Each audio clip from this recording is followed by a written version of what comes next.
everybody, Matt here from Matt Likes Comics, and it's yet another Comic Talk Tuesday.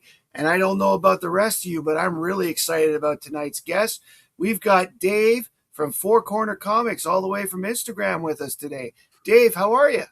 Hey, I'm well. Thank you so much for having me on today. I really appreciate it. Oh, I'm glad that you were able to come on. As someone who has an Instagram page, is there any plans of maybe doing a YouTube channel at any time in the future? Oh man, I don't think I could do it justice with the amount of amazing shows that's on here.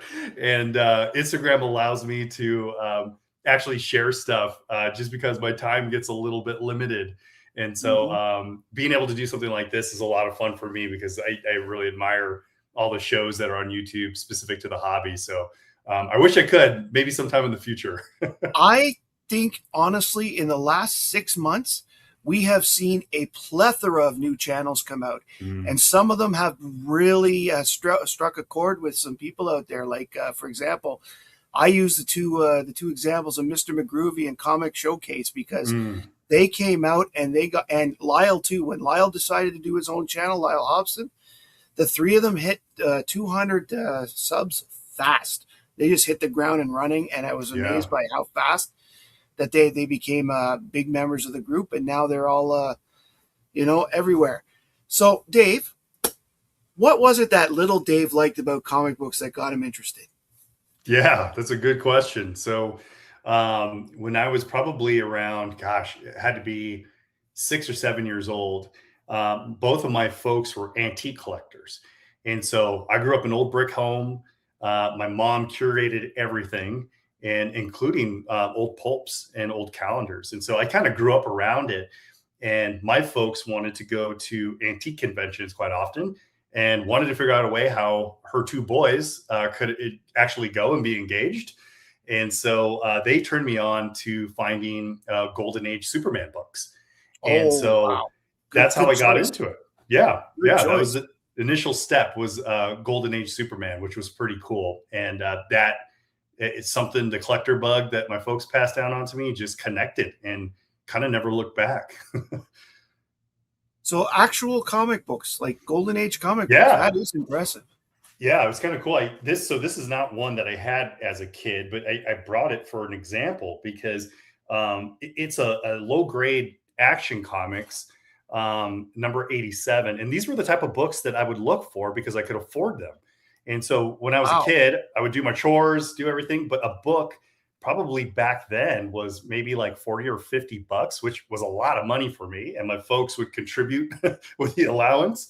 And so I would look purposely for books that were kind of tattered, Hmm. that were low grade, so I could get them and read them. So my first exposure were books just like this, which was great. And I still absolutely love collecting these types of books. That's an amazing book. I'm I have certain guidelines I use, but the older the book gets, the less guidelines, like, the less I get picky. Like, Totally. for example, like anything from 1960 up, I want a cover that's attached. I want it may not be perfect, like there might be missing pieces or whatever, but I want the cover attached and all the pages. But as I get a little older, because I have a couple of 1959 books that are missing Mm, centerfolds, you yeah. know, because it's all about availability. Yes. What they say, if take advantage, get the book when you can. If it's in front, you may never see it again. So, That's right. or I say the opportunity, the economics of opportunity, I guess you could say. Yeah, you got to jump sometimes when Yeah, it's there have available. been times I've gone to shows with something specific in mind. I'm going to get this book. I'm going to get this book. Ooh, here's this book from that I've been looking for years. Well, Yeah. that plan just Yeah. went out the window. Here we go. That happens So too I mean, often. and then the part that hurts is you end up seeing the same book you wanted, but you're broke because you spent it on this other book. So Yes. It's it like could be every collector, right? Like yeah. goes through that. I've done that many times of late as well. So Mhm. yeah, still resonates. So you started with Superman, basically, is what you're saying. What Yeah. was it when you got more into it? What characters were you drawn to, and what did you collect then, and what do you collect today? Yeah, that's a great question. So I pulled out like a couple books. And I think these two are like pretty important. And when I was younger, I really did focus on collecting Superman exclusively. He was my favorite character overall, and I got exposed to Golden Age Superman that was just all powerful, and I was kind of enthralled with a character that had so much power that did so much good. And so, at the time, I was looking at Golden Age books, but when I was 10, as you're probably aware more than anything, these books were on the shelves everywhere, not only just in comic book stores, but at actual stores. So I'm dating myself, but Shopco was like a retail store that carried a lot of comic books. So when I was 10, The Death of Superman and Funeral for a Friend had come out. And Wow. I remember specifically seeing this book and looking at Superman, I'm like, what is this? I had no idea what the storyline was.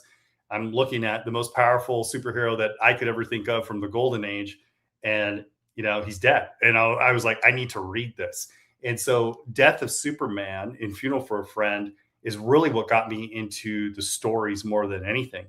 And still to this day, I have like the full run that I have in a long box that I keep out because I like my kids to read it, and I'll still thumb through these as well. And so this was like a pretty big book for me, and for a lot of different ways to further my interest in not only just reading, but for Superman as a character. And so this has always been like a pretty important book for me. And I would say the other one that I snagged too is, as I kind of finished that arc and that story, Superman came back with his lovely mullet and all that good stuff, and continued on reading. Mullet man. Yeah, mullet man. It was the 90s. Yeah. Everybody had a mullet. Everybody. You know what? I blame Barry Melrose. For those in hockey who know what I'm talking about. Yeah, that's a good reference there. And I wanted to explore more. So of course, going to antique shops was kind of the place where I would go. But this is when I first discovered probably like another really important book to me, was John Byrne's Superman #1 from 1987. And again, I was looking at this again. I'm seeing the most powerful guy in the world in this position here, getting beat up. And the way that Byrne drew Superman, the characters, the stories, and just kind of relaunched him completely, I really got enthralled with it. And so I thought it was just an awesome run. And then, of course, went back to the Man of Steel and got those too. But this book really kind of shaped my collecting and reading for a long time. It was Byrne just doing his thing after he hopped over from the X-Men and Fantastic Four, and coming to do Superman was a really big deal for me. Wow, that's awesome. Yeah. All right. Well, before we get too much further, let's take a few minutes to say hi to the Nefarious Comics chat and see who's showing up tonight. Let's see. Still first is K Munin. Welcome to the show. And K Munin is correct. We've only got 23 to go because I want to have that. There's nothing I want to do more when my birthday rolls around than give away presents just like a hobbit. So let's hope we get there in the next month or so. Turtwig is here. Turtwig, what a night you had over on Alan's claim sale last night with Yaniv. Wow, you got some great books. I'm very glad for you. Dan's Comic Corner's here with us tonight. Hi, Dan. Good to see you. Rob Saint has dropped in. Always good to see Rob. Rob is a member of the channel, or I think he was.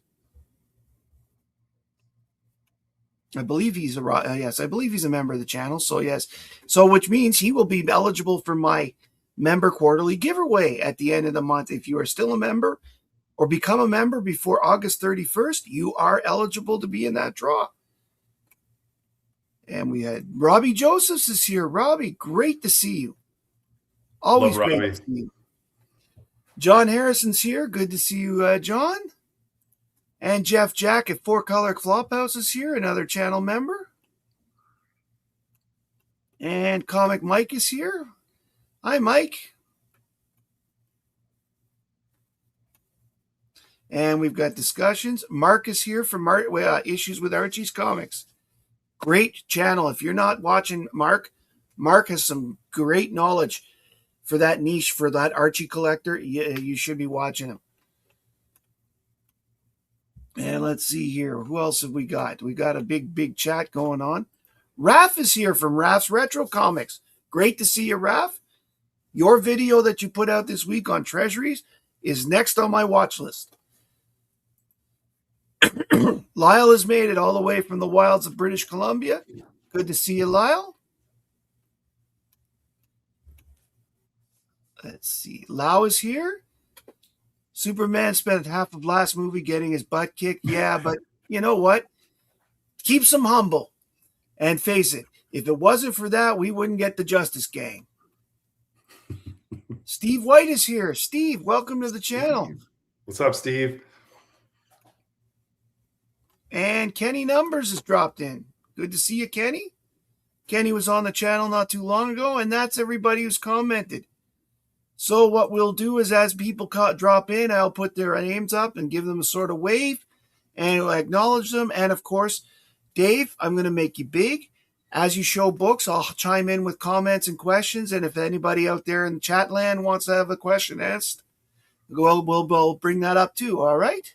Sounds good. Love it. All right. Dave, you have the floor.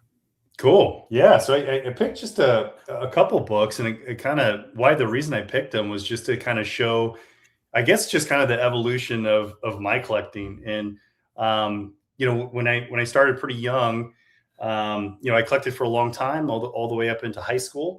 And then I had a pretty decent collection. And then when I was 18, I enlisted into the Army and decided to give my collection away. And so I actually gave it completely away to a friend.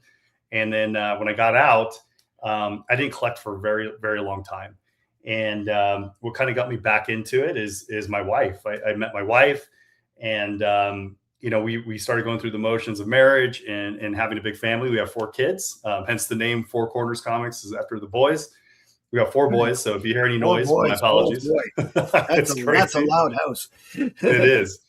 And she, I started buying some little random books and didn't really get into it. Then she bought me a Jimmy Olsen book and really kind of got me hooked back into collecting. And so like a couple of years ago is when I really started to come back into collecting. And I had a coffee table book when I was a kid. And this coffee table book focused on a lot of like pre-World War II superheroes and post-World War II heroes that I really loved. And so when I started getting serious about collecting again, I really wanted to get some of these books. As a kid that I saw, I'm like, I could never, probably never afford something like this. And as you get older, of course, you start to get in your career. And this book, I think, is really cool. And this is from Fox Features Syndicate from 1941. And it's The Flame #6. And nice. It's a bondage cover. Of course, apologies for the lighting there. I can zoom in a little bit. But she's on that torture wheel. And it's just like a busy cover all the way around, which I think is pretty cool. But to see a book like this from 1941 still blows my mind. And, for me, I'm typically a low grade collector. And for a number of different reasons, is you mentioned it earlier, Matt, it's scarcity sometimes. But also for me, it doesn't break the bank all the way too for like a high grade one because they get expensive. The ratio of prices going from 0 to 5 to 1, 1 to 1.8 to 1.518, and so on. It slowly gets bigger and bigger, but by the time you get to even 4 or 5 with these type of books, sometimes the price jumps just get too much. So yes, going from 4 to 5, for example, could be very, very steep. And totally I agree with you on the grade. Yeah, absolutely. And so, kind of my mantra is like, hey, if I can find a really nice presenting low grade book that I want to be able to display and show off, that's kind of the area I'm looking for. And so it's been a lot of fun to kind of find some of these in the coffee book that I grew up looking at as a kid and start to collect some of these. But I always just thought this was just such a fantastic, fun cover, just very busy. Fox comics are amazing. Really I wish there were more out there. Yes, I mean they are hard to come by, but really had a love for these types of books. So really kind of started off getting some of those types of books, and then like Matt, I know you love Superman quite a bit, and I know and in loving Superman, you kind of have to love Superman's other half. And for me, Lois Lane, I think, is the greatest female character ever in comic books for a Oh, I number of think you different just reasons. made Cam Noonan very unhappy. We're But I gonna get completely some, agree with you there. yeah, gonna Lois, get some Lois flack. isn't, to me, Lois represents, and she was started this way, to be the idealized woman for the meek man to go for, Mhm. knowing that she's a bit shallow and would fall in love with the strong man. And of course, the Yeah, guy with his private joke, knowing that I'm both. But when they finally decided to get them married in the 90s, I thought that was the greatest thing ever. They were meant for yeah. each other. So well said. I think that really kind of describes her perfectly. And I think the other piece of it too is, that tenacity that Lois has reminds me a lot of my mom, who's a collector, and then Mhm. of course my wife. And so Yeah. like it kind of encompasses all into one. And My so my there's wife is a Lois too in that sense. She's a is very that strong, yeah. strong, career-driven woman who is also a wonderful mother. So Yeah.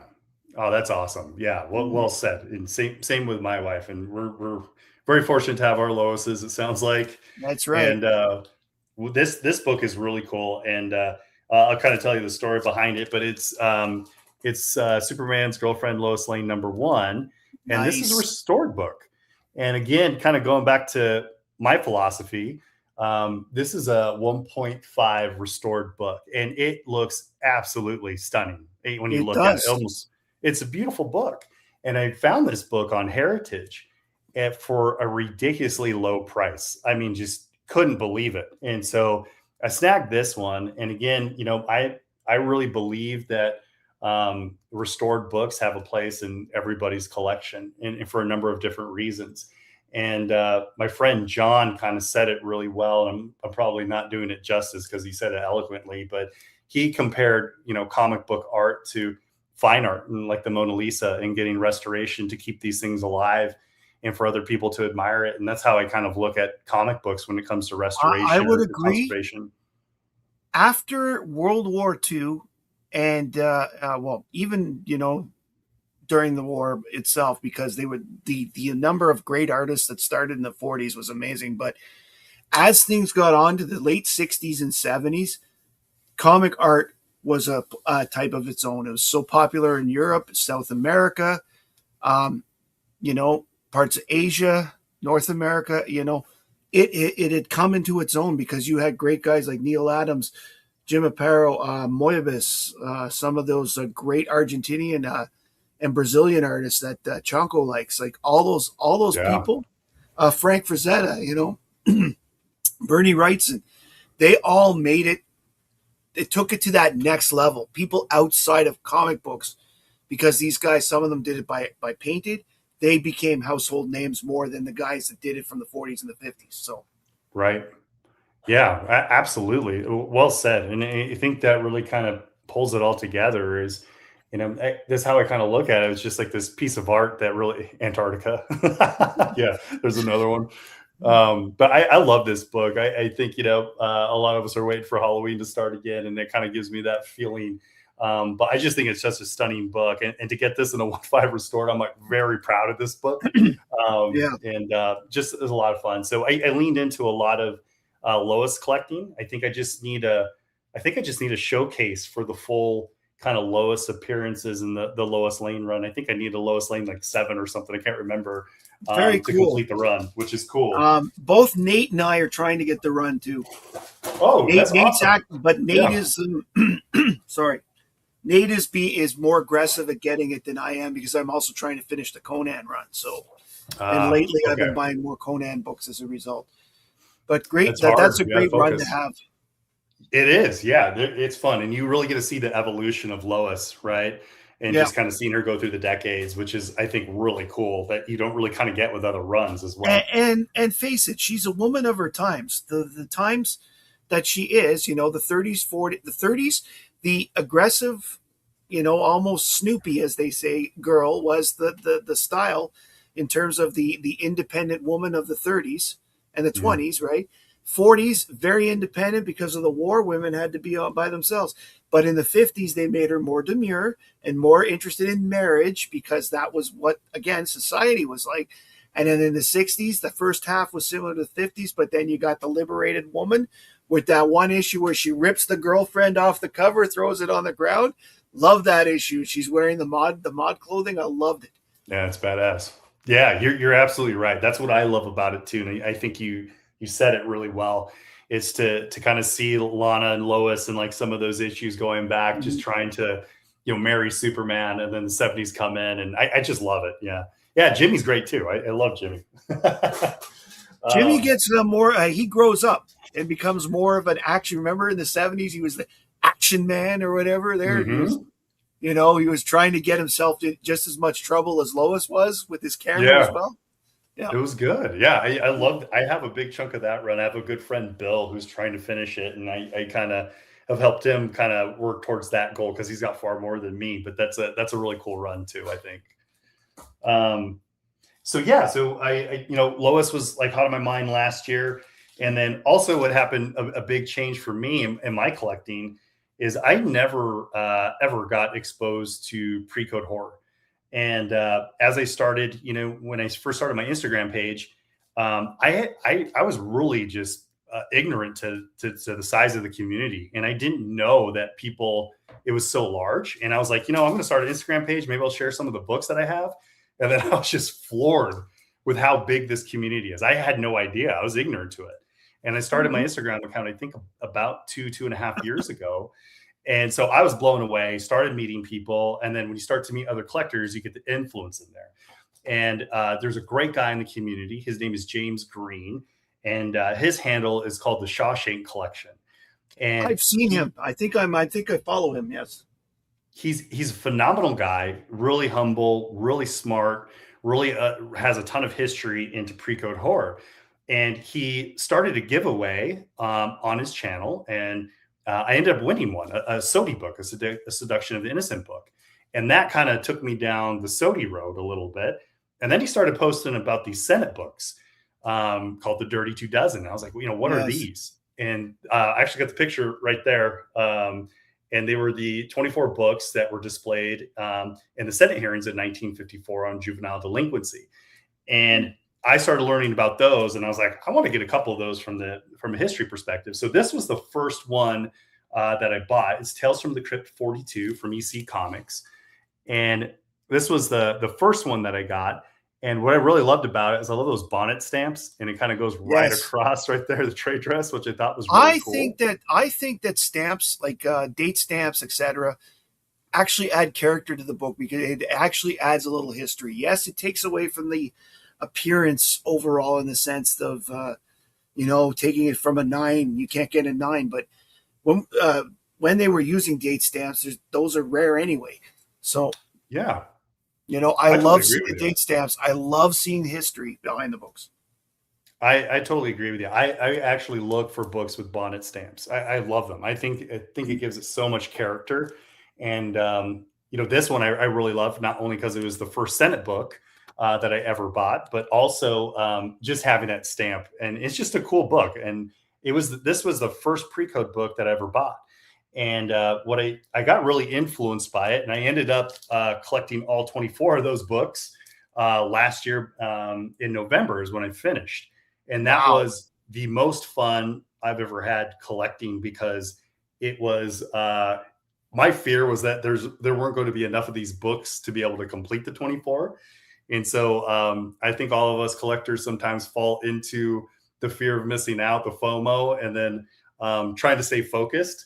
And not ruin your bank account either. But I ended up moving a little bit quick on them, but ended up getting the 24 and just really just had a blast doing it, because the community has to help you. And it just builds up so much knowledge. So right now, this kind of kicked it off for me. And now I'm really kind of deep into pre-code horror. So Rob, that's very cool. Dope is trying to put together the Tales of the Crypt as well. Oh, cool. Yeah. And it's been fun watching him get bits and pieces of that. Robbie would like to know, what 3 books are you actively seeking? You're a great guy and collector.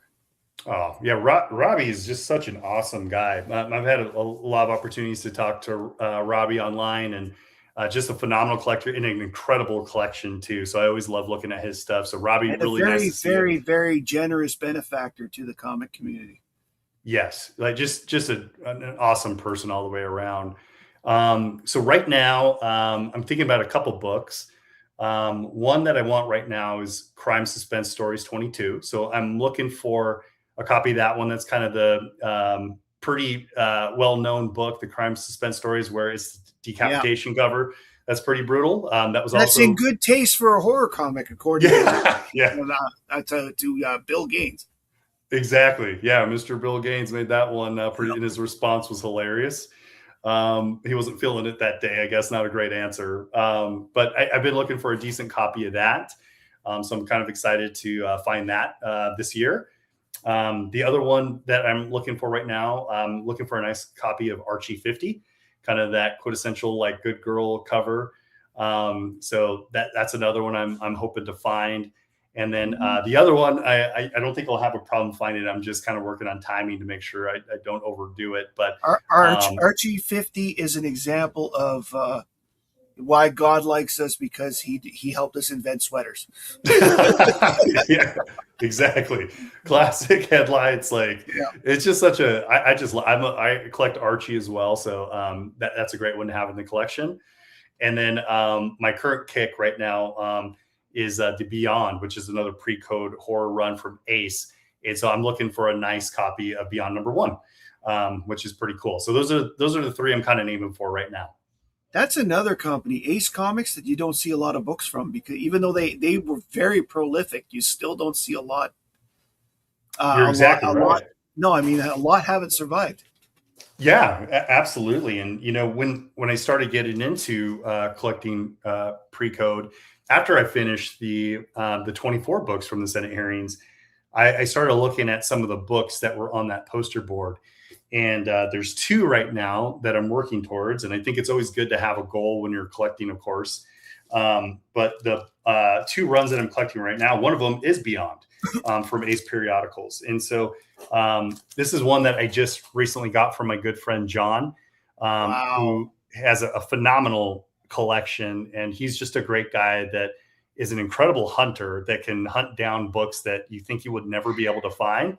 And he helps people get these books. And so I love his handle on Instagram. It's called Dead Hormones is What his one I've never heard. handle. Yeah. And his name is John, but he's just a phenomenal dude. He's become like a really good friend of mine. And he recently just helped me get this one chessboard, pretty cool chessboard cover, and just creepy. Very So I'm cool. working on trying to collect the Beyond run right I now. actually don't think I've seen that one before. We got a Yeah. question from Lois, by the way. You mentioned giving away your collection when you were young. Did that include all of the Golden Age Superman? And are you trying to rebuild that part of your PC? Yeah, so I did have quite a bit of Golden Age Superman in there. There were a couple that I did take out that I left with my folks that I later got back, which was kind of cool. But I did give it away into a friend that was also a collector, and kind of mixed in with that, with some early X-Men stuff, which was really cool. So a lot of books that I regret now, like giving away. But I do, yes. Like one of my goals this year kind of shifted a little bit. This year, I really wanted to get a majority of Lois Lane Golden Age covers. And I'm still kind of working towards that a little bit, but kind of deviated towards more of the pre-code stuff. So I would eventually like to get back to have a good chunk of those Golden Age comic books with Lois on the cover specifically, which is kind of cool. Very cool. Before we go do much further, we've had a super chat. Lewis, thank you very much. And I appreciate the sentiment. I hope to get there too, because if I get there, I feel like we all got there. That's why we're going to have fun. But let's give Lewis a little something something here.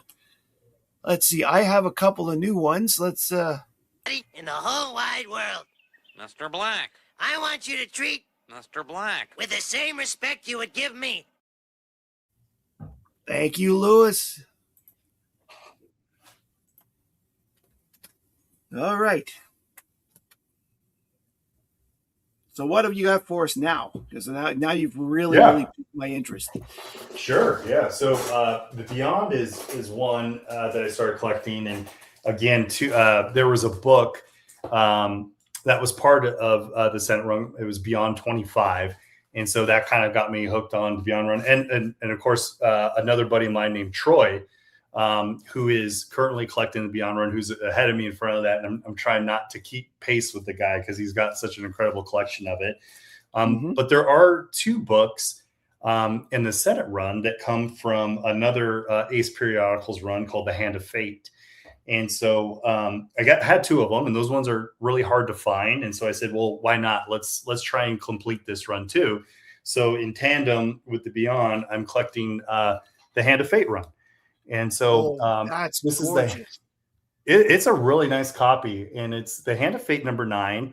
And this one's a 5.5, and typically don't really go for higher grades, but this one was an excellent price, and I couldn't pass it up. But man, it just looks really nice too. And something I just love about the Hand of Fate, probably one of the main reasons why I wanted to collect it, it's just the trade dress. I just love how it looks. But a lot of like Lou Cameron art on here too, which I really love. And this one just looks beautiful. So currently working on this run as well, which is a lot of fun, and just trying to take my time with it and remember it's a marathon and not a sprint, So yeah, I know. What I found interesting about that that book. Hold the trade dress closer, a little closer. Sure. Those red lines in the Fate. I thought the first time I saw a book from this issue that somebody had used a marker to fill that in. Yeah, and it looks like it. I had to see one of Alan's copies in my hands to realize that was actually part of the trade dress. So it was kind of an interesting thing. That is cool. Yeah, that's a really good point too. And something that they did, I think, with a lot of books that were pre-code books too, they would keep the same trade dress, but then they would flip it around. Sometimes it'd be yellow with red letters or black, like the flat black covers in this run are beautiful. I mean, just really nice looking books. And of course, as you know, trying to get a really clean black cover from the pre-code, any pre-code books is really hard to find too. But I'm really having a lot of fun with these. I just think they're beautiful books and a lot of fun to have in the collection. Yeah. So that's kind of where I'm at now.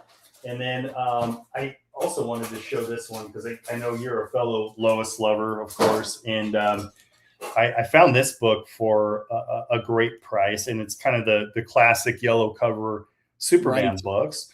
But this one's, I think I just posted this not too long ago, but this is Superman 27 from 1944. Yes. And I just love how it looks. And it's a lower grade 2.5. There's like a little chunk like out of the cover, but generally when you look at it, it presents really well. Oh, I can't even tell the chunk. It's so I'm so distracted by what's on the cover that I can't even see the chunk. Yeah, and it's just the way, who's this is a Wayne Boring cover. And the way that he drew Superman and Lois, I love Lois's hair, but just a classic yellow cover Superman book that I just think just looks beautiful, That's right, Jason. He could type in different fonts. That power. Yeah, that is a pretty good power. He had some crazy powers back in the day, right? Kind of randomly. One of the things too that I liked about you learn from seeing the Golden Age how long some of the careers of these guys. Wayne Boring was there from the 40s until 1967. Yes. And the only reason he got fired was because he got old enough to retire, and they didn't want to give him retirement benefits, so they fired him before he could get it. They did the same to Gil Kane. They did the same to Gardner Fox. They did that to a whole bunch of those old guard. It's kind of sad, actually. It is. I mean, they just spanned so many decades and had so much influence on the characters as well. But Matt, I was just kind of curious. Did you have kind of a favorite artist of yours that drew Superman? Oh, Kurt Swan, 100%. Yeah. Kurt Swan. Yeah. Well, yeah, that's awesome. But yeah, so still kind of working down the road on collecting a lot of these, specifically yellow covers. It's taking a little bit of a back seat, but for the most part, still having a lot of fun collecting those too, which is cool. So that's a cool one. And then I brought a lot of Superman books just because I know you like Superman too, Matt. But one avenue I started going down was starting to look at foreign books of Superman. And so I found a guy that sells some of these foreign Superman books, specifically Swedish books. And so I found this one that I just think is like a really beautiful cover from 1951, which is a Swedish cover, which is pretty cool. And so I ended up buying a pretty decent a lot of these, but this one just kind of really stuck out to me overall, the way that he was drawn. And it's kind of hard to find some information about these because they kind of piece together a lot of different, a lot of different issues into one. If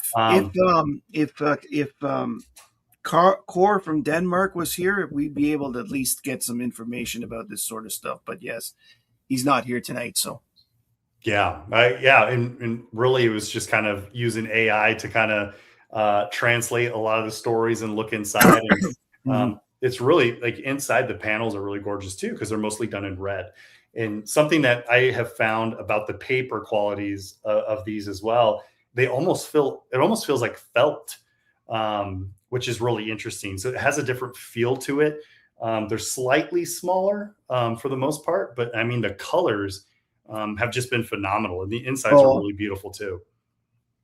Just like the Swedes. Yeah. And I guess that beauty goes everywhere. It does. Yeah. But this has been kind of fun to go down. I think I have about 50 Swedish Superman books, which is a lot of fun. And Batman makes a lot of appearances in these as well, which is kind of cool. But I thought these were really, really cool. Well, if Batman makes appearances, they're probably using World Finest Stories. Yeah. Lois wants to know: Jeff Jack wants to know: are the interiors two color like risograph? Or that's a great question. I'm going to open this so I'd love to show you. This is really cool, and this one in particular, some of them have reds in them, but this one is strictly just black. But let me show a panel up here so you can kind of see it here. But they're beautiful. I mean, they're just so well done. They are gorgeous. It really is. And it's kind of cool because they mix a lot of different stories like I was talking about, but some of them do have the blend of the red in them too, which makes them really stand out, which is really cool. So lots of Superman stuff, of course. And then I kind of brought two other ones I wanted to show you as well. And these are kind of the side quests, I guess, in some ways too. But another one that I really love to collect is Archie. And again, it's just kind of that time period. I always felt like I probably should have been born during that time frame because I'm so attracted to the art and the times. But this is Archie 46, which I love. And I think for most of us that collect Archie, it's a lot of the times it's because of the cover. So I'm certainly a cover chaser for Archies for the most part. Nice. Mark, if you're still commenting, can you comment whose art this is? Is it Harry Lucy? Is that the name? Because I love that particular artist that did this these covers. His channel's awesome. I love watching his channel. He's got so much knowledge about it, and I've learned a lot just watching his show. Which is really cool. Team Veronica, yeah. I will always say I am Team Ethel. That's all. She deserves to have somebody on her side. Yeah. Oh, Lau says Montana. Yeah. Very cool. There we go. Yeah, he can know right off the bat, which is pretty cool.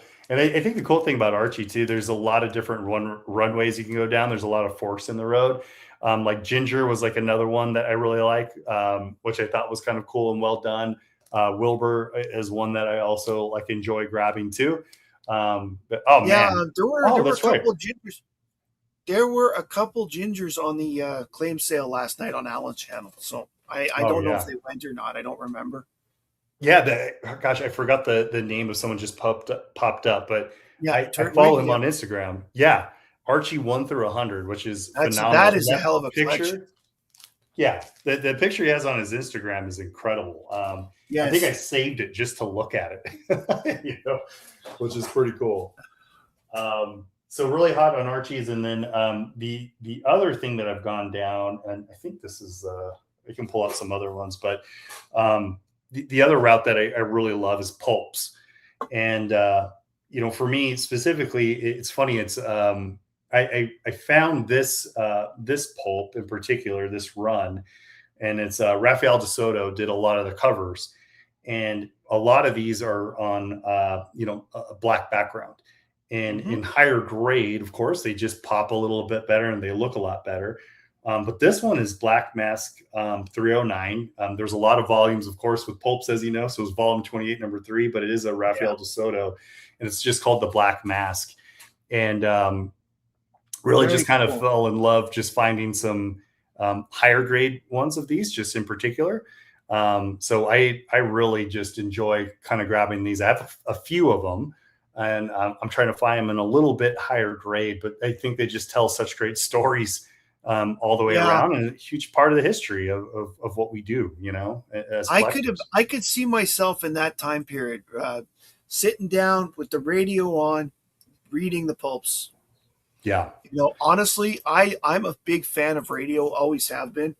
I think one of the saddest things about today is the fact that unless it's all news or all sports, you don't get talk radio anymore. Yeah. Mm-hmm. You just get music, and because like even in the 80s in Canada, CBC had radio shows on that were comedic and stuff. Mm-hmm. The group that did Canoe Head, for example, Lyle, had a radio show for 3 or 4 years at CBC. They're the Frantics, and the Royal Canadian Air Force got its start. Canadians out there will know who they are, and some Americans. Comedy troupe. They had a TV show in the 90s, but they started on the radio in the 70s. Oh, wow. Yeah. So. Yeah, it's a good piece of it. I think that's why, even more so, like podcasts are so popular. It's nice. Well, you know what? That's right. Podcasts are a good throwback to. They really are a good throwback. I mean, I don't know about everybody else out there, but I've managed to listen to about 600 episodes of Adventures of Superman radio. Bud Cohere. But, more than that, it's hard to find them all. So. It is. Yeah. Well, a lot of serials and stuff like that, I think are like kind of cool to watch and think about. And I agree with you too. There's just something about this time frame. And actually, maybe I'll grab this one. I have it displayed over here too. It's one that I really enjoy, and I'll just grab it. This is the other one I have displayed for the Black Mask, and this is number 304. And this is a different cover artist. It's Gloria Stahl, and this one is just gorgeous, and it kind of tells a story there. And got the cocktails there. She's got I'm not too sure what's happening here, but she's got a key in that ice cube. Not too sure what she's going to do with it. But man, there's just something about these black covers and backgrounds, and just kind of tells a story that's on its own. I just think they're gorgeous, Yes. So pretty cool. So I believe it was in a Pulp story that the first time a story was written about somebody being stabbed with an icicle, so that the weapon would disappear, so that the weapon would melt and disappear, and no one would be able to find the weapon. I think it was in a Pulp story that I read a long time ago it's really cool. Like it's great. It's amazing. It shows you the real writing quality they had in these things. I mean, you had Conan that came out of them, John Carter from Mars, Tarzan, all made their debuts in pulps or novels. It was amazing, the writing that was back then. Absolutely. And just so much influence, in so many different ways too. But man, I love having these ones up. Sometimes I put them in the front room too. We have a record player in the front. And I always pull them back just in case the kids I'm not allowed to knock them over. My wife told me you can keep comics or you can get a record player and collect records, but you can't do both. So can't do both. I went with the comics. Hard decision, man. That's a tough one. It was a hard decision. Yeah. So those are majority of the books that I brought to show off, and I think the last one's it's kind of funny. It's nothing crazy special, but I think the entire point of comics is wonderful stories and the art, which kind of brings us all in. And I wanted to show this one off, of course, just because I think it's one of my favorite stories, and it's just Daredevil Born Again by Frank Miller, and which I just think is just such a wonderful read. If you're a Frank Miller fan, you know exactly what this is, and the story just really kind of shapes Daredevil like going forward. And I think Miller did such a good job of stripping him down to the bare bones, that human element. But I think it's always important to point out the stories that we love too, that and why we're in this hobby too is reading the books too. So this is one of my favorites, hands down. Yeah, everybody's got a storyline that they feel close to. Like for me, for me and a lot of people my age, the Secret Wars / Crisis on Infinite Earths, those 2 years, those were the first real crossovers for our respective companies, whoever follows those companies. Right. And so for me in particular, even though she died, my favorite one died, Crisis on Infinite Earths was so good. Phenomenal. To this day, I still flip through it at least once a year. I've got the trade. I read it at least once a year. It's just so good. Now, I honestly never read Secret Wars 2. I know, That's what I heard. I never read it either. Blasphemy. Secret Wars 1 was okay. Actually, Secret Wars 1, I read my friend's copies.